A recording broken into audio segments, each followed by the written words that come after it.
היה אריה שאהב רק תות, לא בשר ולא גבינה, רק תות, לא דייסה ולא קקאו, רק תות, לא לחם, לא אורז ולא ביצה, רק תות.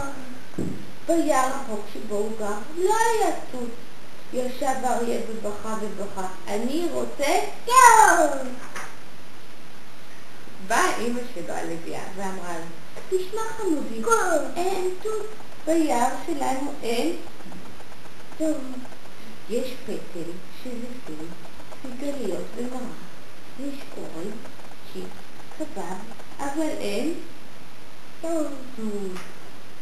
אבל אריה בכה ורצה רק תות, ואת עיניו ניגב וניגב כל הזמן בסמרטוט, ורצה רק תות. כל הזמן בכה וכל הזמן רצה תות